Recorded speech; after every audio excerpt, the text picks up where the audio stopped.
Well, thank you, President. The disadvantage of being fourth is that you're probably getting a bit bored, and I don't want to repeat what other speakers have said. I am, as Martin implied at the beginning, Martin Howe, I am on the side of those who think Britain should stay in. So I will try to be as brief as I can. I note, as an introduction, that perhaps regrettably, we are 5 men on the panel. But don't worry, because overhanging this whole subject is a woman. Perhaps I should say was a woman, Margaret Thatcher. Margaret Thatcher once said that referendums were a refuge of demagogues and dictators. She was very against having a referendum when it was proposed by Harold Wilson. She also, rather interestingly, was one of the leaders of the campaign to stay in 1975. And one of the oddities of Britain's relationship with the European project is that the Conservative Party then was pretty firmly in favour of staying in, and it was Labour, Wilson and many of the people under Wilson, who had more reservations about joining Europe. They thought it looked as if it might dismantle social protection and be rather bad for workers. And now, during the 40 years of our membership, those positions seem to have reversed, and I haven't really understood how that has happened, but it is rather perhaps a product of the way Margaret Thatcher herself evolved over the years. The second thing to say about 1975, back to a point that Martin Howe made, it is often said by those who want to leave that what we joined was really just a free trade area and it focused entirely on trade. And now it's changed completely into something that looks like a political union. And therefore we want to have a say again because this animal is different. I think if you look at the arguments that went on in the period between 1972 and 1975, it was absolutely clear we were not joining a free trade area. Indeed, we were leaving a free trade area. There was a European free trade area, of which indeed Switzerland was a part. The project that we joined was absolutely clearly a political project. That indeed is one reason why Britain had reservations about joining it in the 1950s. Things such as ever closer union were enshrined in the treaty from the beginning, the treaty that we signed in 1973. And as a mere reminder, the Paris summit of December 1972, Edward Heath, representing the United Kingdom, agreed unanimously to have economic, political and monetary union by 1980. It didn't quite get there, but the idea that we were joining a free trade club that has changed, I think, is demonstrably untrue. And my third comment on 1975, and then I'll move on to the debate now about whether to leave or not, is that I think you can make a good case for saying that the project that we had just joined then was in many ways worse than the project we are in today. If you look back at the history, you can see that the budget, the agricultural policy, the fisheries policy, the own resources policy were all designed in part to disadvantage the United Kingdom. The European project then looked as if it might lurch in a more protectionist direction. The single market did not exist as a concept. In many ways, I think the project was worse for the United Kingdom then than it has since become. Why is that? Well, that is really the fundamental point about Britain's membership of the European Union. Once you are in a club, you have much greater ability to influence how that club changes. And I think the story of, indeed, people like David Hannay has been the exertion of British influence inside the European project to make it better. The British were instrumental in promoting the single market, for example. We were very important in promoting competition and state aids policy in Brussels. We were sponsors, the British, of enlargement of the European project. And I think in many of those ways, the European project today is a more liberal, outward-looking organisation than it was in the 1970s when we, Ireland and Denmark, joined. And one way I have of measuring that is that when I first went to Brussels in the late 70s, it was essentially regarded by certainly most British people as a French-run club. Now, if you go to Paris and ask people in Paris, what do you think about the European Union? A remarkable number of people say, well, we used to like the European Union because we used to run it, but now it's turned into a terrible free market, liberal, British-run organisation. In my view, for the better, but not always in the view of those in Paris. So, against that background, what is the case that is made now by Martin Howe and others possibly for voting no. I'll just touch on 4 quick reasons why that they put forward, in my view, in an ascending order of believability. The first, which actually Martin interestingly didn't mention, was immigration. Both the previous speakers have touched on immigration as a reason to leave. I think it's clear you can't challenge the 4 freedoms of this organisation in the way that actually this country is trying to do on immigration and remain a full member. But besides that, I would make 2 other comments on immigration. The first is that the studies that have been done by some in Britain about the possible economic advantages of leaving the European Union have tended to come up with the conclusion that the only way in which you could actually be better off out than in is if you had a more liberal immigration policy, not a less liberal immigration policy.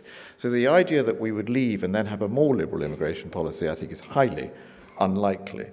And the second thing to say is about this question of benefits. Who benefits from immigration?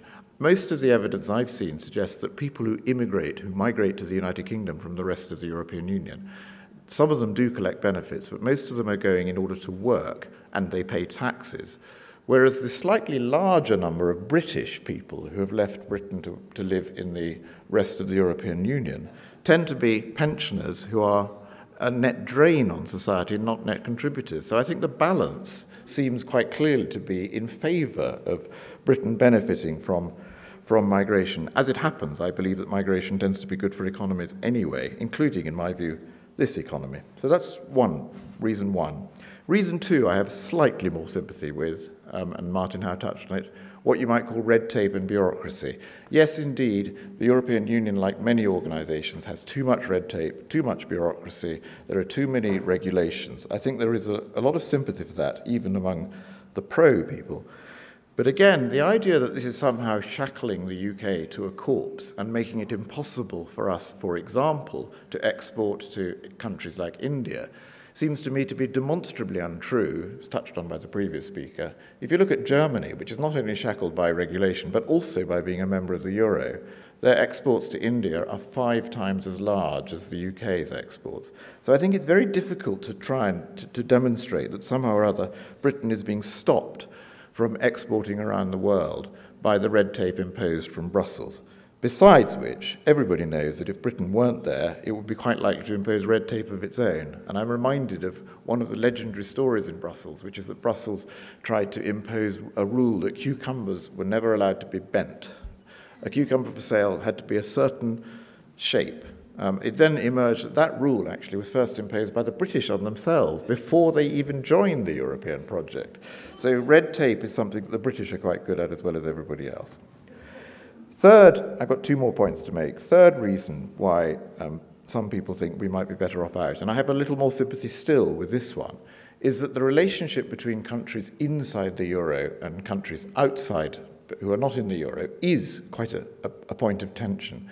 And I think I have some sympathy for the feeling that if eventually it became the case that the club that mattered was not actually the European Union, it was only the single currency, the fact that the UK is outside the single currency might place us at a disadvantage. But my answer to that, and this has been something that's concerned the British for quite a long time, from the Maastricht Treaty and onwards. And indeed, I remember as a journalist attending the very first meeting as a journalist, so I wasn't in the meeting, I was outside, but the very first meeting of the Eurogroup in a chateau in Luxembourg in 1998.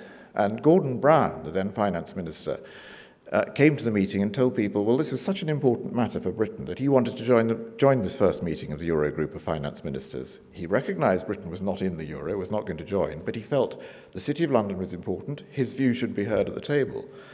And he was told by his French opposite number that the euro was like a marriage, and in a marriage you did not invite strangers into the bedroom.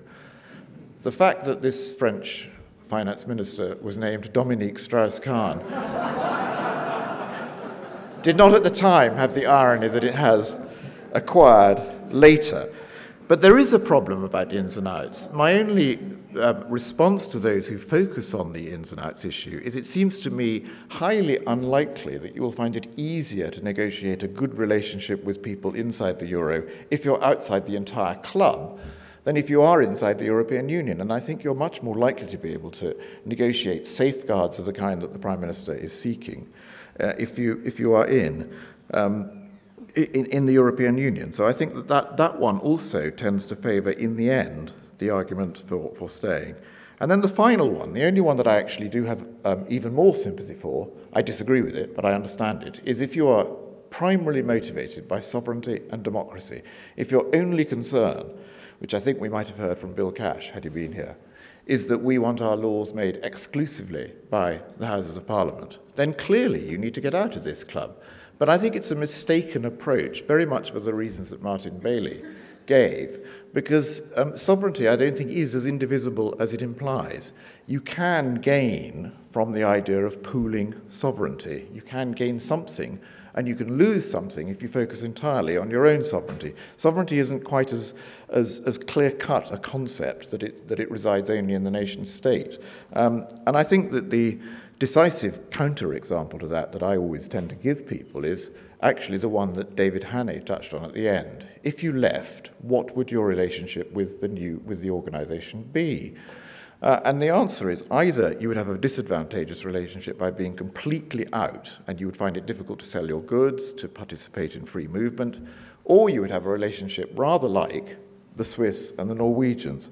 And the one thing that I have heard from the Swiss and the Norwegians is whatever you do, don't be like us.